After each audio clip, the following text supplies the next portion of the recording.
Direito dos índios. Os anos passam, mas a invasão de terras indígenas continua no Brasil. Em Pernambuco, a Justiça deu prazo para que famílias de agricultores desocupem a reserva dos Pancararu, como mostra a repórter Thalita Marques.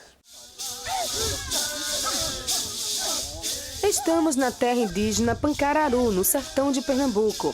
Aqui, a cultura dos índios, dominados no passado pela colonização portuguesa, permanece bem viva, como o toré e o ritual dos encantados. Ao todo, são pouco mais de 8.100 índios, que vivem basicamente da agricultura familiar. Com o passar do tempo, a comunidade cresceu, mas as terras não, e ficou cada vez mais difícil produzir o próprio alimento. Nós indígenas, alguns já estão desmatando as serras para poder fazer roça, para poder fazer casa, porque nós não temos mais espaço aonde construir nossas casas e construir nossas roças para a gente poder produzir e tirar o nosso sustento. A Justiça Federal determinou a desocupação de cerca de 2.000 hectares de terras que pertencem à aldeia Pancararu. O decreto da homologação do território, que fica no município pernambucano de Jatobá, foi assinado há mais de 30 anos. Em 1940, foi feita a primeira demarcação da terra Pancararu pelo SPI, que era o Serviço de Proteção ao Índio. O território demarcado inclui toda essa área, que abrange parte dos municípios de Tacaratu, Petrolândia e Jatobá, somando 8.100 hectares. Mas, até hoje, cerca de 20% deste território estão ocupados por não-índios. Boa parte desses moradores vive na região desde que nasceu. São pequenos agricultores familiares que construíram 4 comunidades que moram há mais de 300 anos e não podem ficar à margem da sociedade. Mas os Pancararu reivindicam essa terra.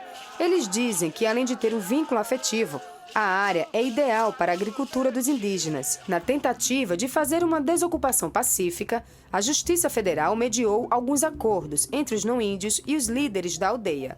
Mas os prazos não foram cumpridos e o clima ficou tenso. Quando ia começar a desocupação com a força policial, os não-índios entraram com um novo pedido à Justiça. Queriam o pagamento antecipado das indenizações e a garantia de terras férteis para todas as famílias que seriam retiradas do local. O que nós estamos reivindicando é o direito de continuar sendo cidadão e ter onde produzir, sair de uma terra e ir para outra. E isso nem o governo, nem os órgãos foram capazes de dar.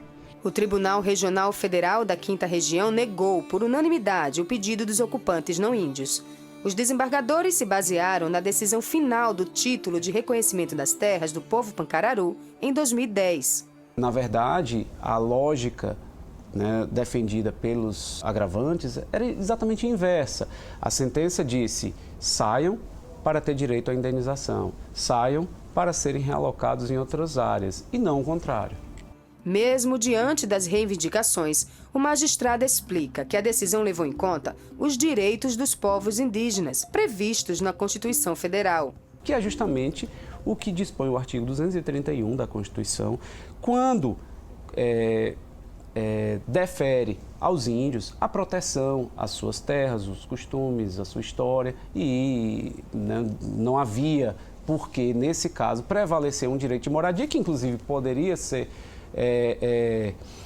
e não está deixando de ser também assegurado, mas em outro local. Com isso, foi definida, então, a retomada imediata do plano de desocupação das terras indígenas. E enquanto elas não são asseguradas, a aldeia segue com suas tradições, pedindo orientação aos ancestrais do povo Pancararu.